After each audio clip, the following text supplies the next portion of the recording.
Café and Networking Podcast promotes successful business experts. I'm Tom Reaoch, known as the King of Networking, connecting people throughout the world from my podcast studio in Brazil. And today we talk with Rahul Sharma. He's joining us from Ashburn, Virginia.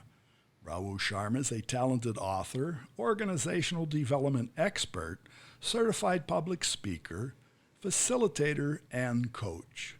So Rahul, what are miracles in your book, Habits for Miracles? Thank you, Tom, for having me, and thank you for the warm welcome. The miracles stands for it. The acronym M stands for Mind Talk.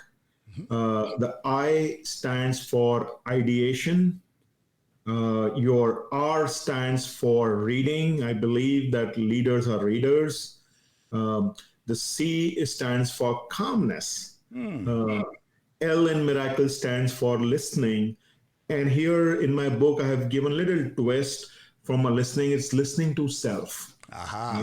So it's not, yes, active listening to others is important, but I'm more focusing on listening to self. The E stands for exercise. It's very important for us to spend 5 to 10 minutes on a daily basis to be active. The S stands for silence.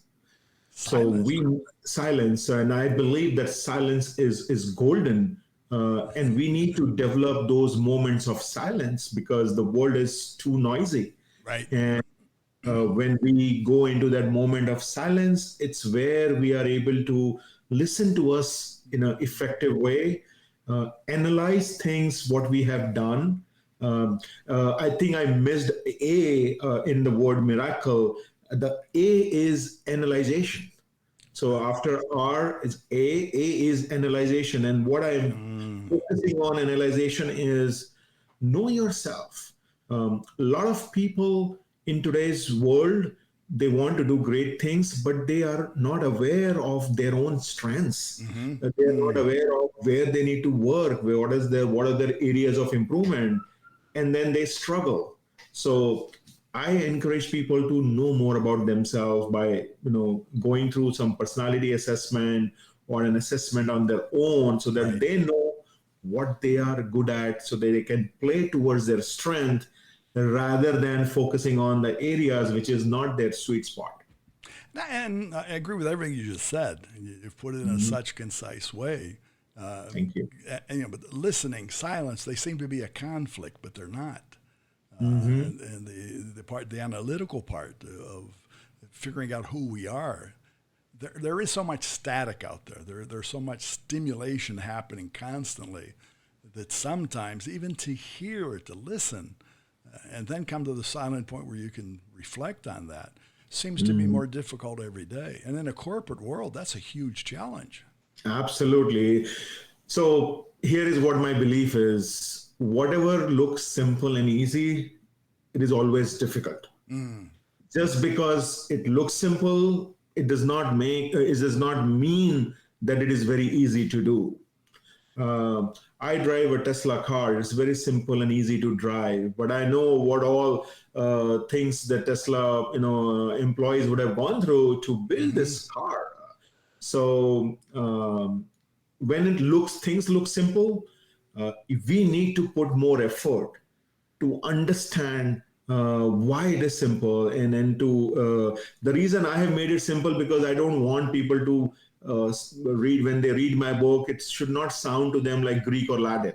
I want them to really understand. So one of the aspects of my book when I was writing, I kept in mind is very simple language. I've not used many jargons in my book. Simple that anyone can understand. And the other aspect is I am giving in each chapter some practical tools. Right. So when they learn about, let's say, Mind Talk, yes, they may like the concept, but they may not know how to implement Mind Talk. Right. So I have included those tools that, how they can engage in Mind Talk. And for me, Mind Talk has really changed my world. By Mind Talk, also known as self-talk to many people, the positive Mind Talk, because I believe mind is the precious gift Mother Nature has given to us. Right. It has a potential to do anything and everything, The only challenge is we need to allow our mind to make it happen. Sometimes we are in that mindset, oh, this will not happen, that will not happen, and then we ran into some obstacles. Well, I see on the byline that you have, you say, design your life your way. So that's exactly it. We tend to let others design our life. Correct. Going to school or everything else, parents, I don't want to say that's wrong to follow the orientation, but the self starts with the self. So to design your life, you really have to figure out which of those components and in which order you want to adapt and apply. Because some people have stronger points than maybe others that need to develop. So that's part of the challenge. Absolutely. And most of us, we feel and we at times blame others for the success. My belief is the only person responsible or between you and your success is you. And it's you, as a success comes from you starting as soon as you can in your own life, right? So the earlier, the better. Absolutely. There is this story I heard, Tom. I just take a quick moment. A son, 8-year-old son, went to a psychologist with his father. And after the session, the father asked the psychologist, the doctor, what is the right time for me to educate my son about the culture, about the habits, and about the great things in life? And the doctor said that, my friend, you are 8 years late. That's it. Well, before we lose the time, where can our listeners find you so that they can start? So our listeners can find me on LinkedIn. As well as they type my book name, they can find the details about my book at every place where book is sold. And my book has the details about my websites and about my email to find me. Very good. Well, thanks for being on today and sharing your experience. Thank you, Tom, for having me here. And again, for our listeners, it's more information you can find about Rahul Sharma. It's Rahul, the last name Sharma. You find him on LinkedIn, and his site, which is also the title of the book, habitsformiracles.com. Habitsformiracles.com, and it's the number 4. Café and Networking is brought to us by Focus MI Market Intelligence, an agricultural market research specialist in Brazil.